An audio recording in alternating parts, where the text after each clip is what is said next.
Décembre 1773, le 17 précisément, mer de Chine orientale. Depuis 3 jours, le Royal Captain, navire marchand anglais, a quitté le port de Canton pour regagner Londres, son port d'attache, pour une traversée de 6000 milles. Le navire s'enfonce dans la nuit. Servi par 99 hommes d'équipage accompagnés de 6 passagers, il est commandé par le capitaine Edward Barrow. Au terme d'une année de périple, il progresse lentement, lourd d'une précieuse cargaison. Jusqu'à ce 17 décembre fatal, les éléments ont favorisé son voyage. Le mauvais sort va tout faire basculer.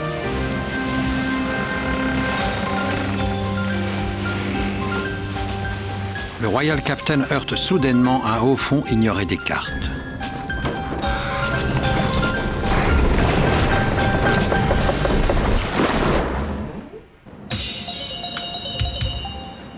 Deux siècles ont passé. Franck Gaudiot décide de monter une expédition pour retrouver l'épave.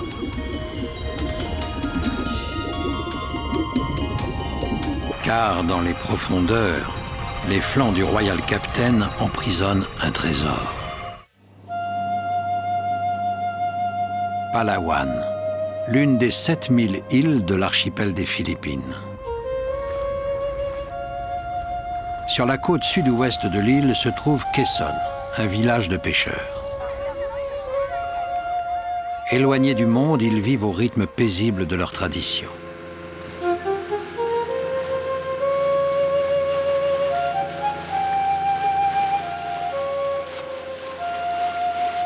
En 1985, étonné, il voit arriver un Européen à bord d'un ketch, Franck Gaudiot.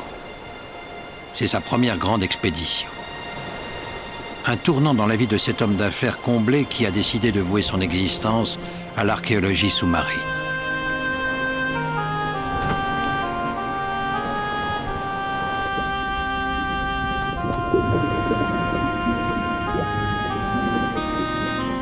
Il lance une première expédition en vue de retrouver les restes d'un obscur navire anglais. C'est l'échec. Tout se ligue contre lui. Éléments hostiles, technologie trop primaire et l'océan lui-même tout simplement trop profond. Il en était arrivé à penser que le Royal Captain ne serait probablement jamais retrouvé, en dépit du fait que ni le vent, ni les courants n'avaient réussi à disperser son épave. Pourtant, il se refuse à renoncer.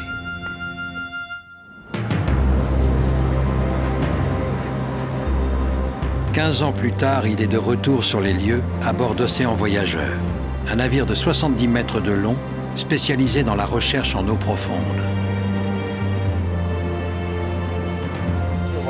Non, mais c'est pour ça, nous on a préparé un... Durant 6 semaines, Océan Voyageur servira de base aux 50 membres d'une expédition internationale.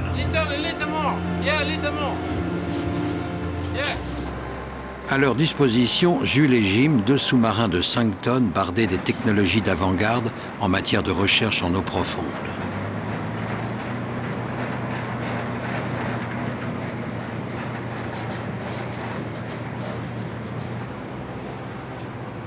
Muriel, un des pilotes, lance la checklist, procédure indispensable pour la sécurité des plongées.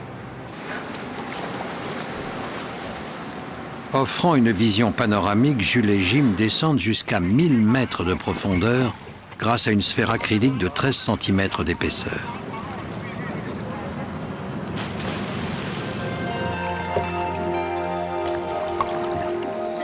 Un plongeur détache les sous-marins.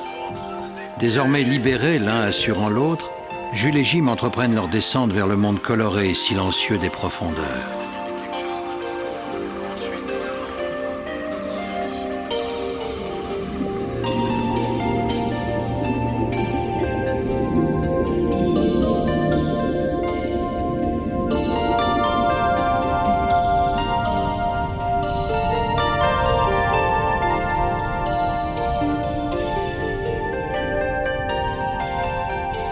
Ici règne le mystère et la mystification. Rien de ce qui habite les lieux n'obéit à ce qui est connu. L'adaptation des espèces à leur milieu relève du prodige. Forme, comportement, tout y est étrange, tout y est singulier. Méduses luminescentes, poulpe à oreilles.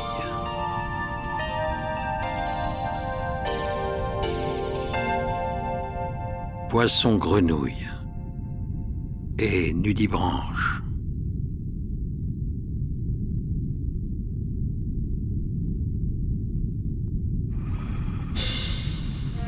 Guidés par la falaise, Jules et Jim s'enfoncent dans le noir des abysses.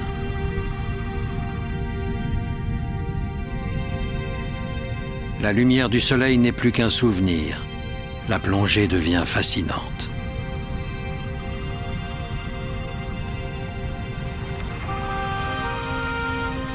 C'est dans cet univers minéral que reposent les trésors du Royal Captain. La jubilation de Frank Gaudio n'est pas forcément celle que l'on croit. Le Royal Captain ne transportait pas à proprement dit de trésors. C'était un navire marchand chargé d'une cargaison de thé, de soie et de porcelaine. Attends, essaie de descendre. Autant que l'or, les diamants, l'argent, ce sont aux yeux d'un archéologue des matières tout aussi précieuses. Retrouver une épave, c'est ressusciter une tragédie oubliée.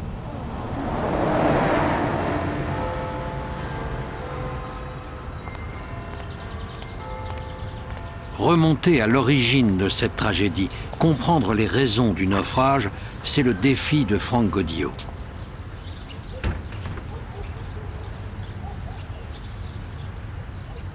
C'était une nuit belle et claire. On ne voyait pas l'ombre d'une déferlante, ni quoi que ce soit qui ressemble à de la houle ou du ressac à la surface de la mer. À 2h30 du matin, le navire a par malheur heurté un haut fond rocheux. Ceci est le livre de bord sauvé du Royal Capitaine juste avant qu'il ne coule. C'est un objet très rare et très important. Il décrit avec précision tout ce qui est arrivé après que le bateau touche le récif. Il a été écrit par le premier officier James Quick. Juste après le choc, le capitaine Burrow est monté sur le pont et a ordonné que des sondages soient faits tout autour du bateau. À bâbord, il y avait 5 mètres d'eau. À tribord, ils ne trouvèrent pas le fond avec une ligne de 180 mètres de long. À 5h15 du matin, l'équipage fit une première tentative pour essayer de libérer le bateau. Une petite ancre fut jetée à 50 mètres du côté bâbord du navire. Et l'équipage raidit l'haussière pour tenter d'écarter le navire. Malheureusement, à cet endroit, le récif est très accore et l'haussière était presque verticale. La tentative échoua.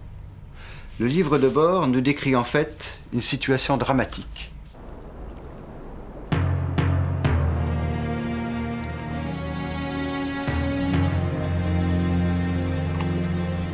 Il faisait maintenant pratiquement jour lorsque le plus redoutable au fond est apparu sous nos yeux et nous avons entrepris notre deuxième tentative pour libérer le navire du récif. Le canot a de nouveau été envoyé sonder les profondeurs. L'ancre immergée a été remontée et descendue sur l'affleurement rocheux. Nous avons attaché une amarre de 9 pouces et fait passer le câble par la cabine de poupe au cabestan arrière. Une deuxième amarre souple a été attachée à l'avant pour empêcher le navire de tourner sur lui-même. Ensuite, l'équipage a tiré sur les lourdes amarres, mais le câble arrière a été sectionné par des rochers sous-marins et nos efforts ont échoué. La perte du Royal Captain est plus que l'histoire d'un naufrage. Symboliquement, ce désastre a modifié le sort de plusieurs millions d'hommes et marqué un moment de l'histoire. Voici comment.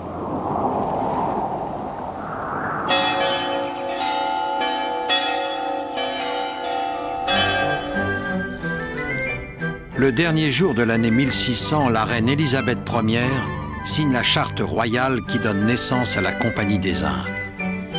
Par privilège exceptionnel, la Compagnie des Indes détiendra le monopole du commerce avec les Indes orientales. Connue sous le nom de The Company, elle devient une redoutable puissance économique.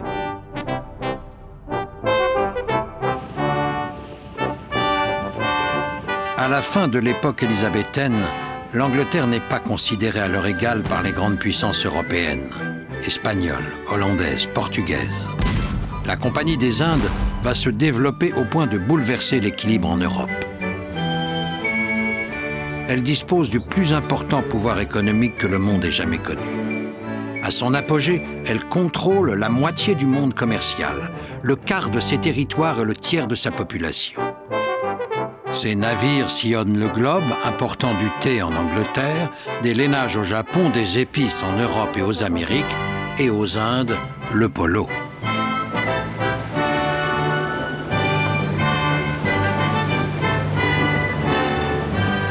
C'est par leurs commerçants que les Anglais établissent leur domination militaire, fondement de l'empire politique britannique. Ironie du sort, ces commerçants sont à l'origine d'une révolte historique déclenchée la nuit du 17 décembre 1773. Cette nuit même où en mer de Chine, le Royal Captain fait naufrage. De l'autre côté du globe, 3 navires de la Compagnie des Indes mouillent dans le port de Boston en attente de décharger 10 000 livres de thé de Chine. Cette cargaison est jetée à l'eau par les colons britanniques, exaspérés par la pression fiscale de la couronne. Cette émeute, historiquement connue sous le nom de Boston Tea Party, donne le signal de la guerre d'indépendance des États-Unis. George Washington choisit l'emblème de la compagnie comme bannière de la première armée continentale. À la place de l'Union Jack, les colonies émancipées adoptent les 13 rayures rouges et blanches, leur ajoutant les 13 étoiles blanches sur fond bleu. Riche, puissante, la compagnie n'était pas pour autant propriétaire de ces navires surnommés flancs de bois. Trop onéreux à construire, elle préférait les affréter pour de longues durées. C'était le cas du Royal Captain, l'un de ces East Indiaman. En fait, il existait au moins 2 navires baptisés Royal Captain. Le Royal Captain a été construit en 1760. Il a effectué 4 voyages en Extrême-Orient. À cette époque, il devait avoir une dizaine d'années. Vers 10-12 ans d'existence, le propriétaire d'un navire pouvait demander à l'East India Company l'autorisation de construire un nouveau navire. C'est ce que fit son propriétaire, Sir Richard Hotham. Et le 9 mai 1770, la Court of Directors lui a accordé cette autorisation. Hotham s'est rendu à Randall's Yard sur la Tamise pour y construire ce nouveau navire, qu'il a baptisé également le Royal Captain. Sous de nombreux aspects, c'était typiquement un navire de ligne. 143 pieds de la poupe à la proue et 36 pieds de large. Le Royal Captain était pratiquement indiscernable d'un navire de guerre de la Royal Navy. Planté dans sa massive coque de chêne, ses 3 mâts se dressaient à 150 pieds au-dessus du pont supérieur. Ses sabords de batterie étaient situés à 13 pieds au-dessus de la ligne de flottaison. Cette hauteur était cruciale pour calculer jusqu'où le navire pouvait gîter avant de prendre l'eau. Il était armé de 20 canons de 20 livres et de 6 de 4 livres.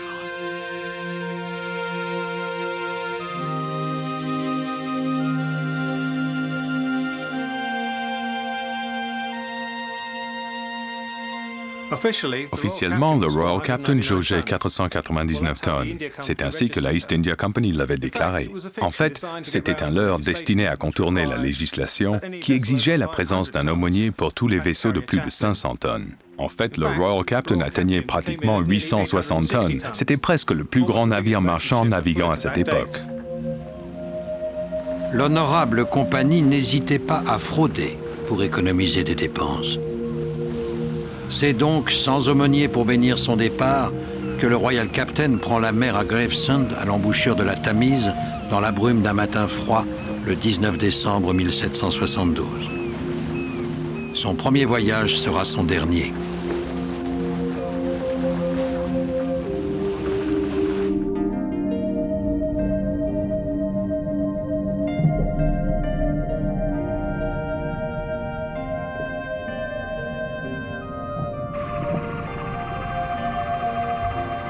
Concentré aux commandes de Jules, Frank Gaudiot rase dangereusement la falaise.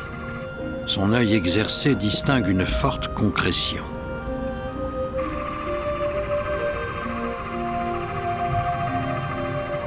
L'ancre du Bossoir, autrement dit l'ancre principale du Royal Captain.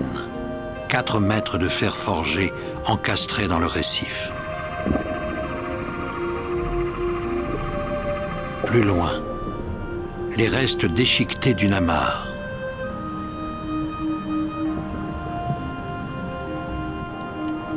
À 10 heures du matin, ils sont parvenus à rattacher l'osière à l'ancre immergée et nous nous sommes remis à tirer sur l'amarre arrière. Mais une fois de plus, nous avons été déçus. L'osier s'est cassé et le navire a pivoté d'environ 90 degrés. Il s'est violemment cogné. Comme le risque de chavirer augmentait, le capitaine a fait jeter à la mer les canons de tribord. Une brise de nord-est s'est levée et les hommes se sont précipités pour amener les voiles. Nous avons viré vent arrière pendant environ 5 minutes, puis le navire s'est de nouveau échoué. Au changement de marée, nous avons commencé à désespérer de pouvoir nous dégager du récif.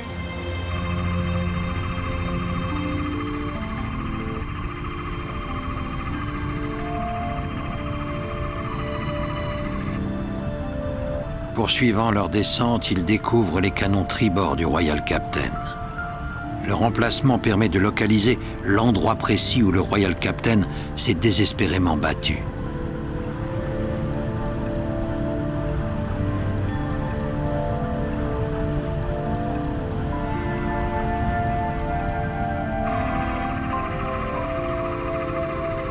Soudain, à 175 mètres de profondeur apparaît dans la falaise l'entrée d'une gigantesque caverne. Les sous-marins s'engouffrent sous une voûte de plus de 30 mètres de hauteur, les entrailles de la Terre.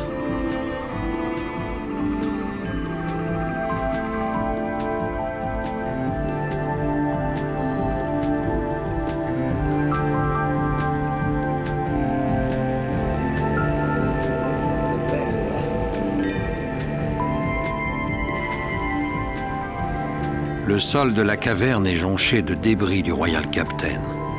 Pièces de porcelaine, lingots de fer destinés à ballaster le navire.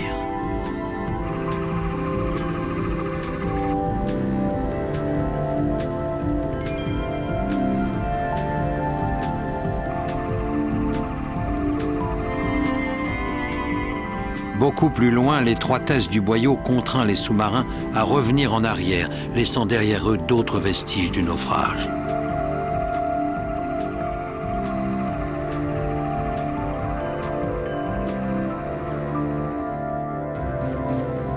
Le soir tombe. Depuis 12 heures, le Royal Captain est violemment drossé sur le récif. Il a perdu 5 ancres et toutes ses grosses amarres se sont détachées. Il gîte dangereusement. La mer s'engouffre par les sabords de batterie, déferle dans les soutes. La blessure est mortelle. Le capitaine Béraud ordonne d'abandonner le navire. Ivre, 3 hommes d'équipage refusent cet ordre. Il y avait quelques hommes irréfléchis et effrontés qui refusaient obstinément de quitter le navire et disaient qu'ils seraient heureux de rester avec lui, n'ayant rien d'autre à perdre que leur vie. Ils furent finalement persuadés de leur inconséquence, et le canot fut envoyé pour les emmener. Mais 3 d'entre eux résistèrent, David Gowans, William Alexander et John Matthews, des marins qui étaient tellement enivrés d'alcool qu'on ne put les ramener.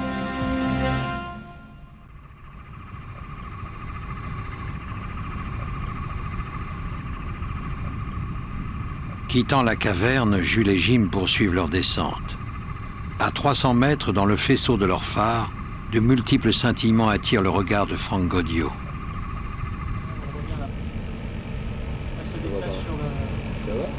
Ah ouais. Super.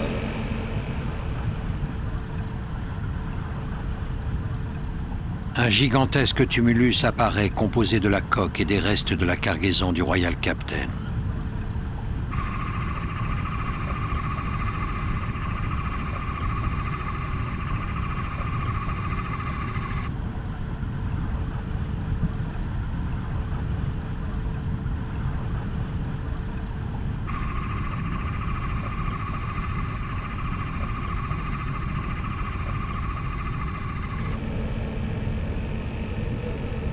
Cette découverte confirme la théorie de Frank non seulement sur le lieu précis du naufrage, mais également sur son déroulement.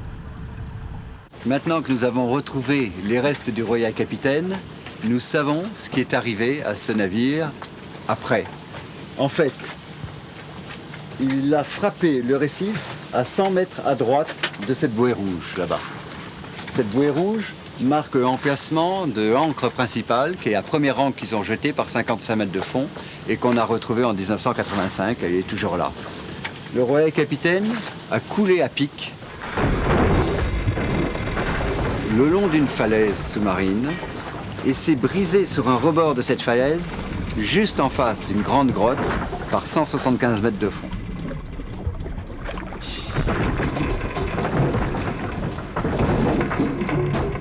Il s'est là cassé en deux parties. Une partie a dévalé la falaise et s'est dispersée sur plus de 1000 mètres. L'autre partie a continué sa course et s'est arrêtée sur un autre rebord de la falaise par 300 mètres de fond derrière un très gros rocher qui fait plus de 7 mètres de long et 4 mètres de haut.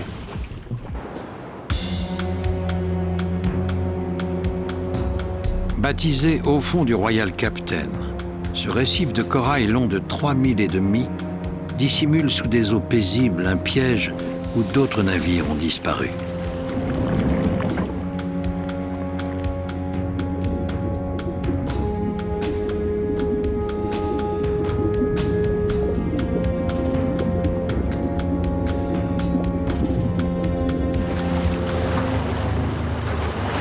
Franck s'apprête à effectuer le premier relevé cartographique des hauts fonds.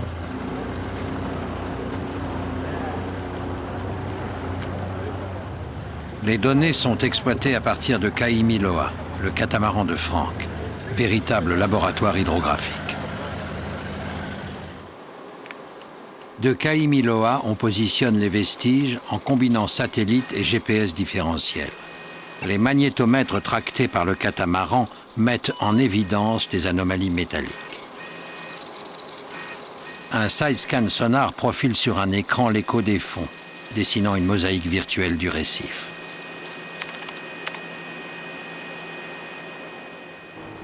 En dernière analyse, toutes ces informations doivent être validées par l'outil ultime, l'œil humain.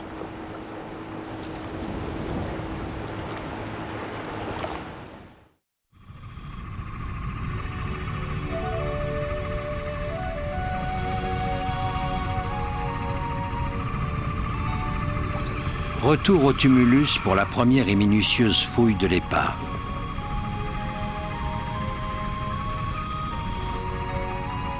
Les navires du XVIIIe siècle représentaient la quintessence des technologies les plus avancées de l'époque.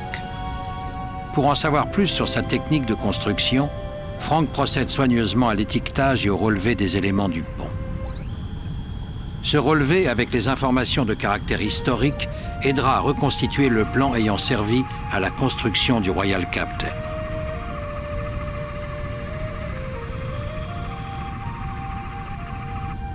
Des porcelaines rares délivrées de l'obscurité des fonds à portée de main, ou des bras articulés spécialement adaptés pour récupérer les vestiges les plus fragiles.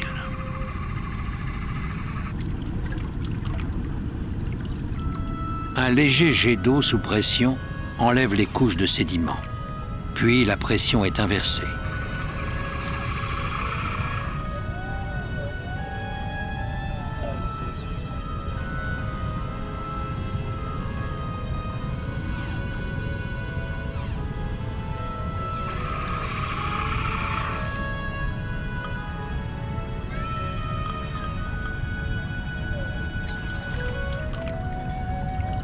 Pièce par pièce, avec une extraordinaire dextérité, on repêche tasses, bols, assiettes de toute taille et de toute forme.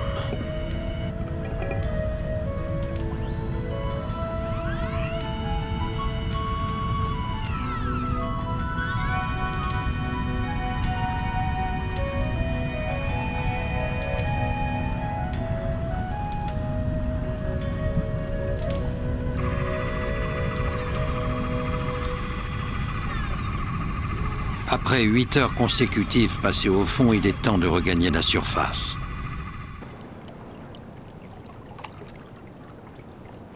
En surface, où impatiente de découvrir la collecte des sous-marins, l'équipe est en alerte.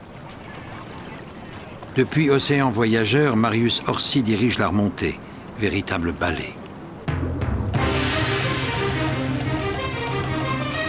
Rendez-vous à 30 mètres de la surface. Au tour des plongeurs de prendre en charge la précieuse collecte.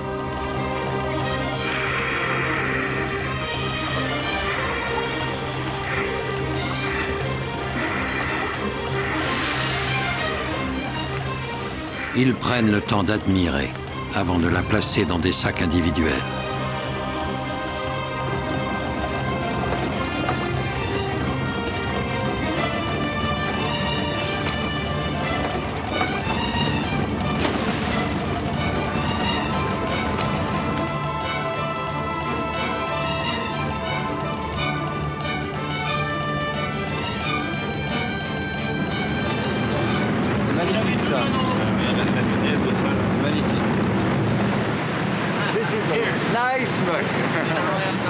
Moment magique.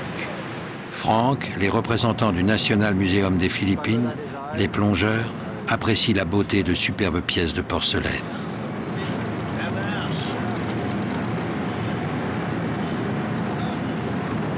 Les pièces orphelines découvertes disséminées sur le site sont de nouveau réunies.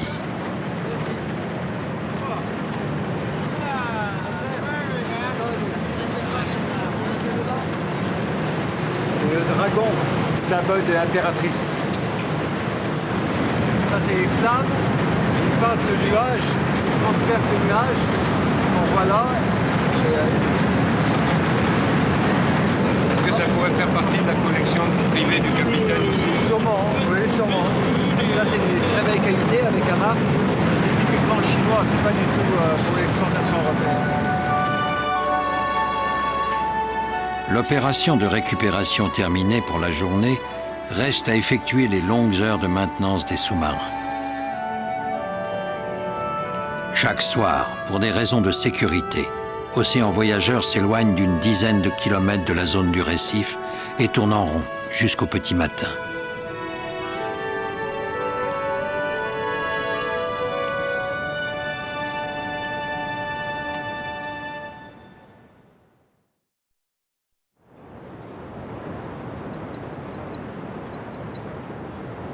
Mais à l'aube, Océan Voyageur est de nouveau opérationnel.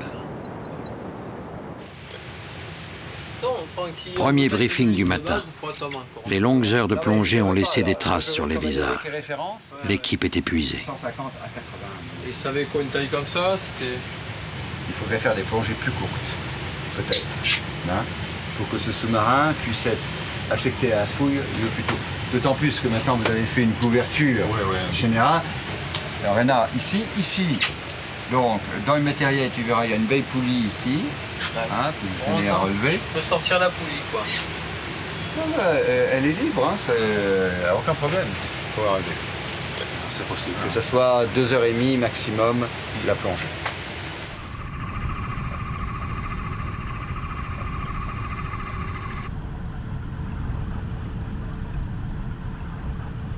On dirait qu'un gigantesque chargement de porcelaine a été déversé au fond de l'eau.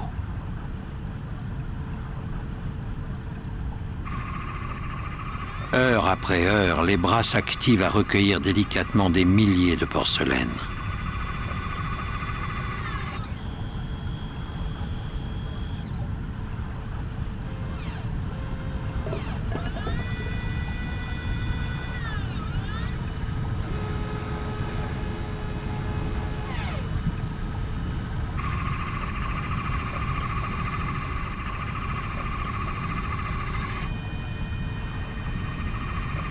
Pour éviter de trop fréquentes remontées, on a imaginé un panier élévateur où les sous-marins déposent leur collecte.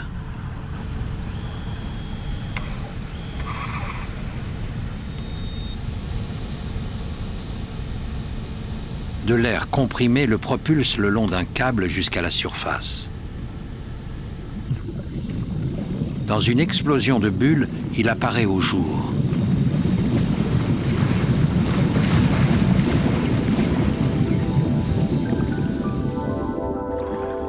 Au tour des plongeurs de prendre en charge les précieuses pièces.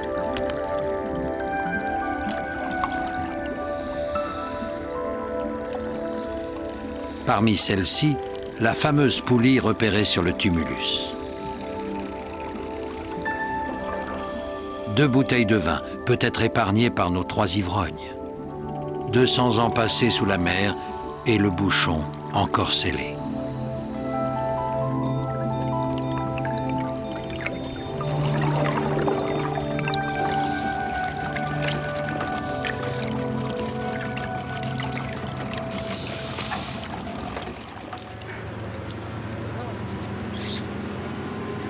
Tout témoigne des habitudes des commerçants anglais du XVIIIe siècle.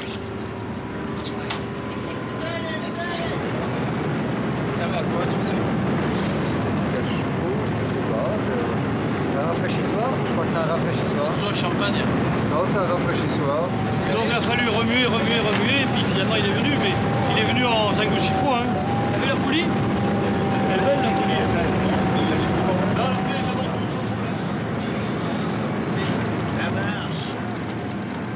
Larry Alba du National Museum consigne par écrit chaque article et lui assigne un numéro d'enregistrement en vue d'établir une base de données des milliers d'articles retrouvés.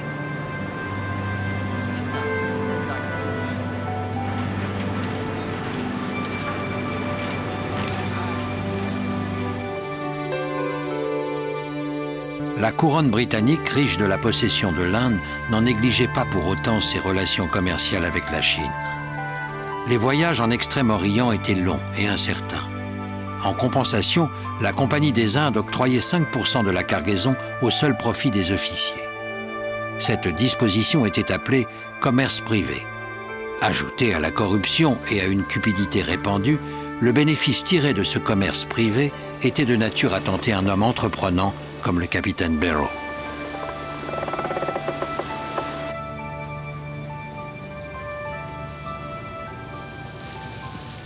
Les archéologues contemporains qualifient d'or blanc ces délicates céramiques.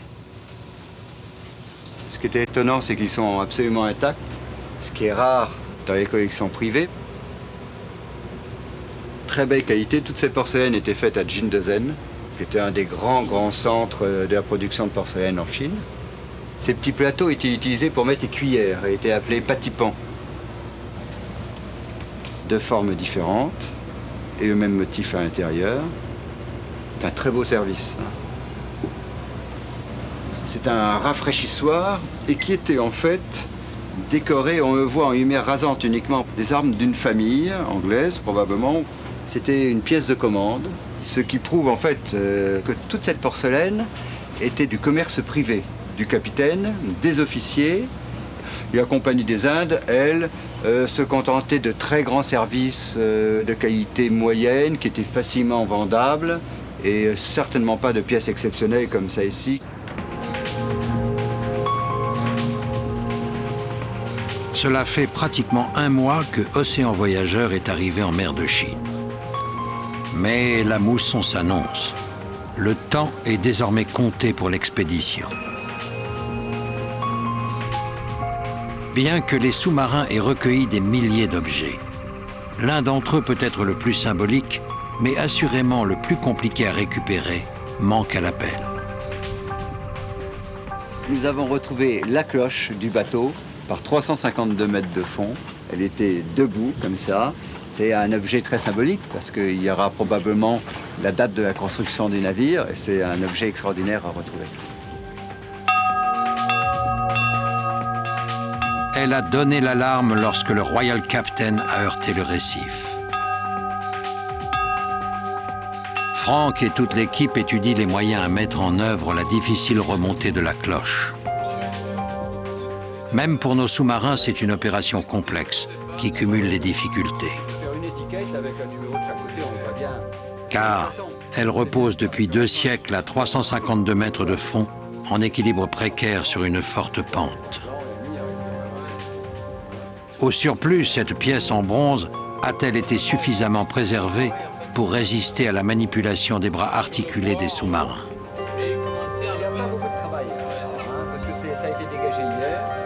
Un véritable plan de bataille est élaboré par l'équipe tout entière. Les sous-marins œuvreront en tandem. Les bras articulés emprisonneront la cloche dans un ingénieux système de filets à coller. En apparence, la manœuvre paraît simple. Problème, on ne connaît pas réellement le poids de la cloche. Jean-Claude est dubitatif au contraire de ses coéquipiers. T'es parasité déjà. Ça y est, regarde, ça va.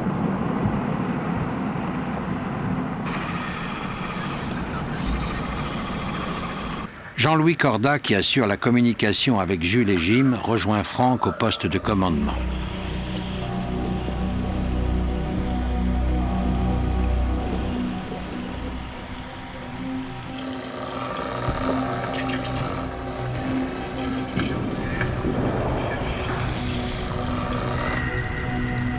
Aux commandes de Jules, Jean-Pierre Scotto. À ses côtés, Jean-Claude transmet leur progression par radio.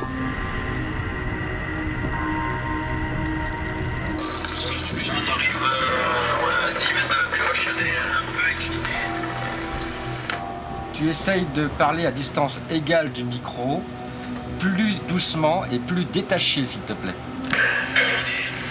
On se dirige au-dessus de la cloche. Ok, merci, on te reçoit parfaitement. C'est parfait. Là, on va arriver près de la cloche. On est à 8 mètres de la cloche. On la voit bien. Elle est éclairée.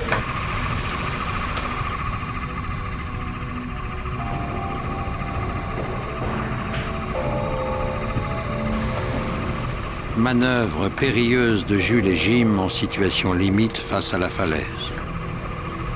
Elle est une petite inclinaison. Elle est magnifique. Elle est magnifique.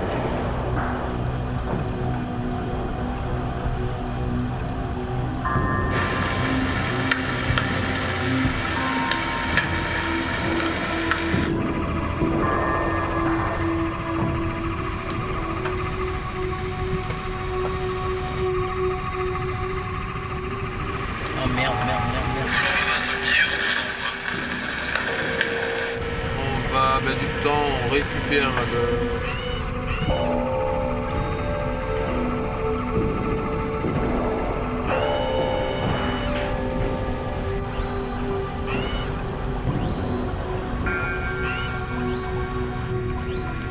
Oui, superbe Jean-Pierre, superbe.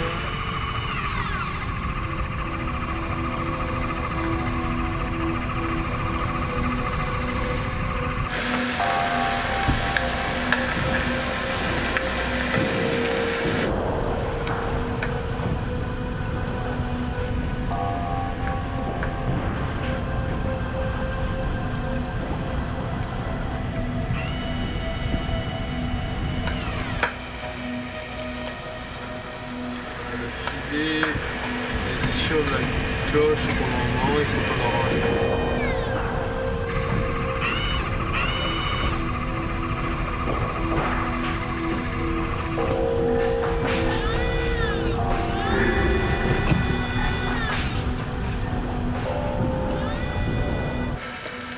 Attention à la bouche, la cloche a bougé un petit peu. La cloche a peu de son pied.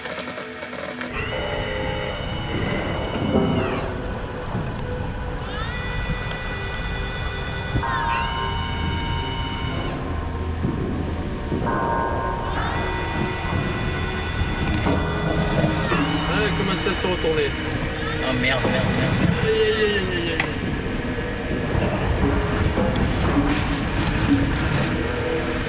Hop. Hop.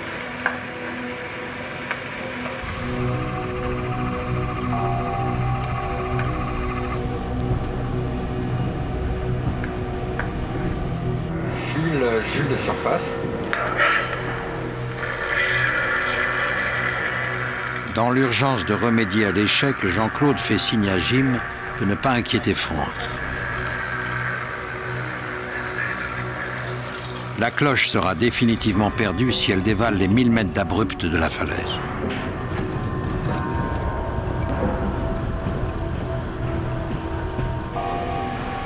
Coup de chance, toujours dans son filet, un rocher la bloque dans sa chute.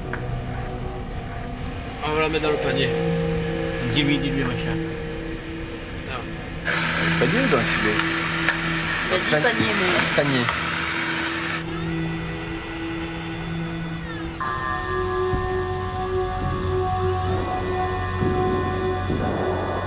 On va rabaisser là.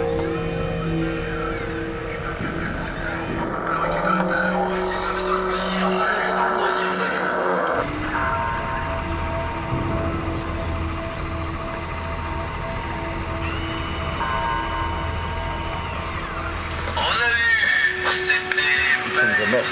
Ok, bravo, super. Superbe Jean-Pierre, superbe. On est en train de faire des plans, de faire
Elle est grosse, elle est grosse. Qui est là, tu peux y aller que...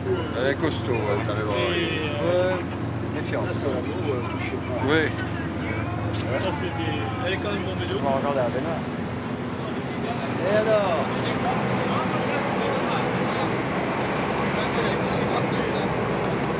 Elle sent bien.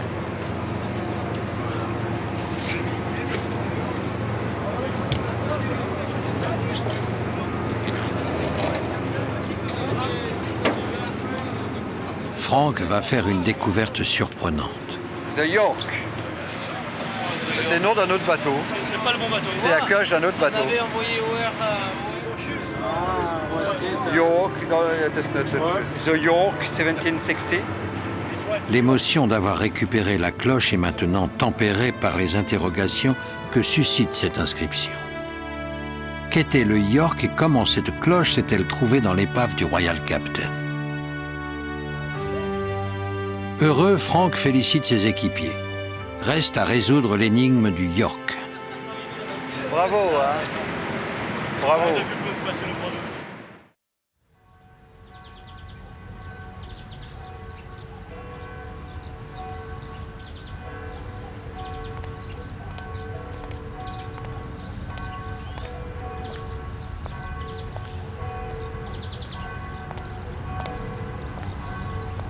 9 mois plus tard, c'est chose faite. La cloche du York a livré son secret. Un matin de décembre, il se rend dans une vieille chapelle de l'est de Londres, Saint-Matthias Poplar. Érigée en 1661, la chapelle, avec son cimetière attenant, est la gardienne de la mémoire de la Compagnie des Indes, dont elle porte encore l'empreinte.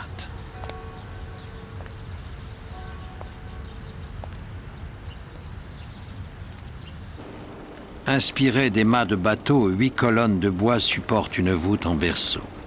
Gravée dans la pierre, une interminable liste d'inmémoriables, des capitaines et marins morts au service de l'honorable compagnie.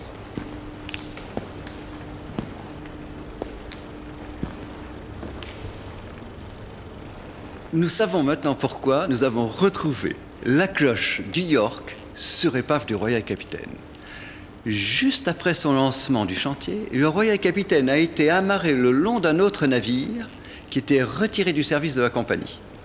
C'était le York. Les deux vaisseaux, le Royal Capitaine et le York, appartenaient en fait au même propriétaire, Sir Richard Hotham.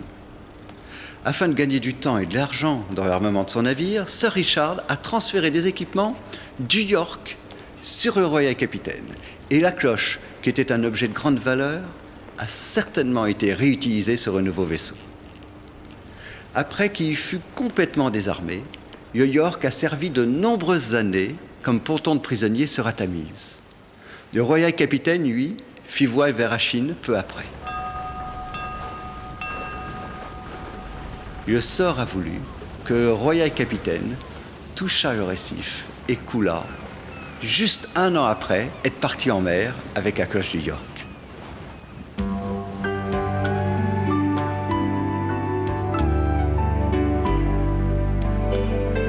« 15 ans après avoir identifié les premiers indices du naufrage du Royal Captain, Frank Goddio a relevé le défi qu'il s'était lancé.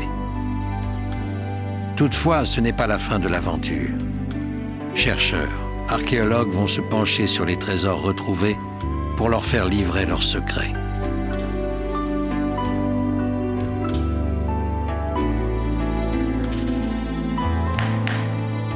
Le 21 septembre 1774, 10 mois après le naufrage, une commission d'enquête a jugé que le capitaine Barrow et son équipage avaient fait tout ce qui était humainement possible pour sauver le Royal Captain. Aucune faute ne pouvait leur être reprochée. Bien que disculpé, Barrow attendra 5 ans avant de se voir confier un autre commandement. En 1778, il est nommé capitaine d'un navire de 903 tonnes, le Royal Admiral, appartenant à l'East Indiaman. Ce sera son dernier commandement car il meurt à bord le dimanche 12 avril à 2 heures du matin, comme il est consigné sur le journal de bord. Sa dépouille est confiée à la mer.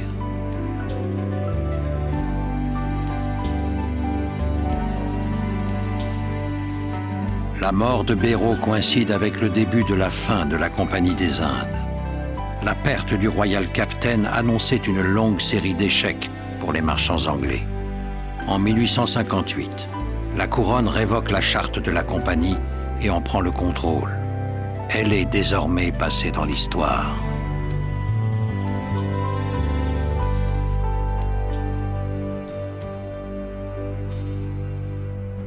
Les dernières lignes écrites avant le naufrage par James Quick dans le journal de bord du Royal Captain traduisent bien le désespoir d'un homme contraint d'abandonner un navire chargé de toutes ses espérances. J'abandonne le malheureux Royal Captain, le plus beau navire marchand qui ait jamais pris la mer, au chagrin et à la peine de presque tous, et particulièrement à moi-même, car il était toute ma destinée.